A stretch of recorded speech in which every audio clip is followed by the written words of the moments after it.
소장님, 윤석열 대통령은 하고는 절친이죠?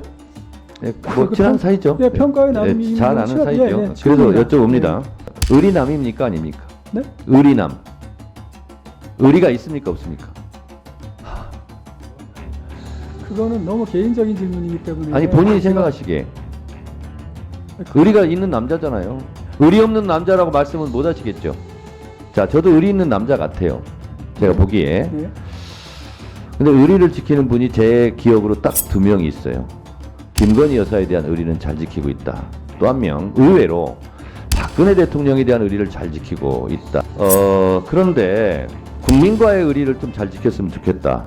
헌법 33조 근로자는 근로조건의 향상을 위하여 자주적인 단결권, 단체 교섭권 및 단체 행동권을 가진다. 이렇게 돼 있고요. 처장님. 네. 노동조합법 제1조 제일 중요하죠. 목적. 이 법은 헌법에 근거한 근로자의 단결권, 단체 교섭권 및 단체 행동권을 보장한다. 이렇게 되어 있습니다. 네. 그런데 최근에 행안부에서 이 노동자들의 쟁의 행위를 뭐라고 했냐면 국가 핵심 기반의 마비 사항에 포함을 시켰어요. 그래서 실질적으로 쟁의 자체를 사회 재난으로, 그래서 결국은 헌법과 법률을 위반하는 시행령을 만들었는데, 이것을 제가 질의를 하려고 했는데 시간 관계상 이것은 서면 질의를 하고, 또한 청탁금지법상 김건희 여사의 300만 원 명품백 수수는 청탁금지법에는 실제로 이렇게 나와 있습니다. 공직자와 배우자는 받아서는 안 된다는 거예요. 대가성 여부와 관계없이.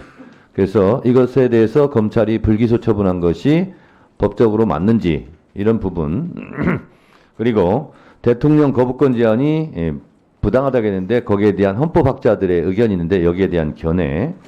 방통위를 마비시켜서 실제로 최민희 전 방통위원을 유권 해석을 7개월 끊었던 것은 정치적 셀프 무능 아니냐, 이런 의견, 제가 질의.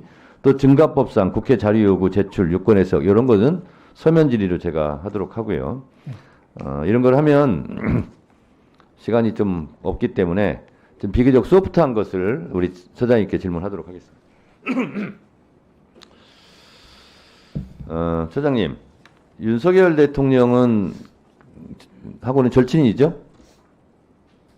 예, 뭐 친한 사이죠. 예, 평가의 남이 예, 잘 아는 사이죠. 예, 그래서 친합니다. 여쭤봅니다. 의리남입니까 아닙니까? 네? 의리남. 의리가 있습니까 없습니까? 그거는 너무 개인적인 질문이기 때문에. 아니 본인이 제가- 생각하시기에 의리가 있는 남자잖아요. 의리 없는 남자라고 말씀은 못 하시겠죠. 자, 저도 의리 있는 남자 같아요. 제가 보기에. 네. 그런데 국민과의 의리를 좀 잘 지켰으면 좋겠다. 그런 생각이 들고. 근데 의리를 지키는 분이 제 기억으로 딱 두 명이 있어요. 김건희 여사에 대한 의리는 잘 지키고 있다. 또 한 명, 의외로 박근혜 대통령에 대한 의리를 잘 지키고 있다. 이런 생각이 듭니다. 그것이 측은지심적 의리인지 아니면 정략적 의리인지는 잘 모르겠어요. 자, 그런데 과도한 의리 아닌가. 의리도 법 안에서의 의리를 지켜야 된다. 이런 생각이 듭니다. 대통령 등의 경우에 관한 법률 제4조는 대통령 임기 만료 전에 퇴임한 경우, 즉 탄핵된 경우는, 또는 재직 중 사망한 경우는 경호기간을 5년으로 규정하고 있습니다. 근데 1차에 대해서 연장을 할 수 있어요. 그럼 5년입니다. 그걸 따져보면 박근혜 대통령 경우는 2027년까지만 법적으로 하게 돼 있습니다. 그러면 2024년이죠 지금. 그런데 경호동을 짓는다고 지금 예산을 투입하고 있어요. 56억 이렇게 투입하고 있는데 이미 34억이 투입이 됐대요. 그러면 공사기간을 빼면 실제로 2년이에요. 그럼 2년이 지나면 법적으로 이 경호동은 의미가 없습니다. 만약에 그때 다시 이 법을 바꾸면 소급 입법이 돼요. 이럴 때 사후적으로만 하신다고 그러는데 사전적으로 이런 경우는 문제가 될 수 있습니다. 그래서 기재부에 대해서 이 예산을 왜 집행하냐, 이거는 문제가 있지 않겠냐, 이렇게 말할 생각이 있습니까 없습니까?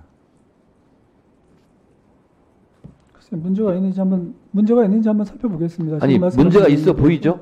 아니 그러니까 제가 지금 여기서 아니, 바로 처장님, 질문하신 거 답변해 보세요. 주시면 그렇고요. 2년간만 필요한 곳에 지금 경호등을 짓는다고 지금 56억을 투입해서 경호등을 짓고 나면 2년 동안은 이거 뭐합니까? 흉물이에요.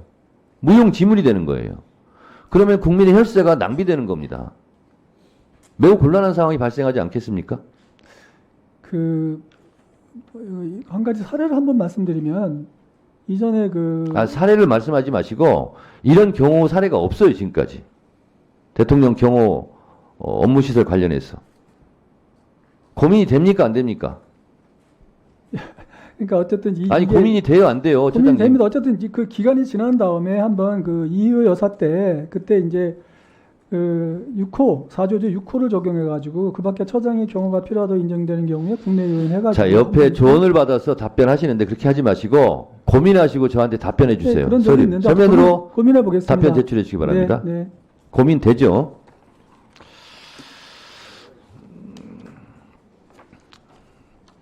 자, 숨가쁘게 그래도 달려왔는데 20분을 초과했습니다.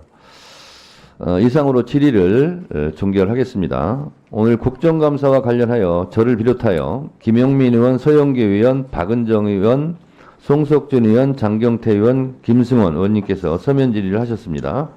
서면 질의에 대한 답변서는 일주일 이내에 우리 위원회와 해당 위원에게 제출해 주시기 바랍니다. 서면 질의와 답변서의 내용은 오늘 국정감사 회의록에 게재하도록 하겠습니다. 오늘 법제처에 대한 국정감사에서 위원님들께서 주로 다음과 같은 사안에 대해 질의와 지적을 하셨습니다. 먼저 장애인에 대한 사회적 편견이 담긴 법률 용어가 여전히 남아 있으므로 이를 적극적으로 정비하는 노력을 기울일 필요가 있다는 의견이 있었고, 세계 법제정보센터에서 제공하는 외국 법률 번역을 경제적 교류가 활발한 국가를 중심으로 확대하고 완용률을 제고할 필요가 있다는 의견이 있었습니다. 또한 법령 해석의 신속한 처리 필요성과 함께 중소기업 및 장애인 기업 의무 구매 비율을 준수할 필요가 있다는 지적 등이 있었습니다. 법제처장님을 비롯한 모든 분께서는 위원님들의 지적과 조언을 업무에 적극 반영함으로써 법제처가 우리 헌법 이념과 정신을 법령으로 현실화하는 데 적극적으로 기여할 수 있는 기관이 되기를 당부드립니다. 오늘 성실하게 감사에 임해주신 이완규 처장님과 관계 공무원 여러분 수고 많으셨습니다. 이상으로 법제처에 대한 국정감사를 마치고 오후 2시 30분에 고위공직자범죄수사처에 대한 국정감사를 실시하도록 하겠습니다. 감사 종료를 선포합니다.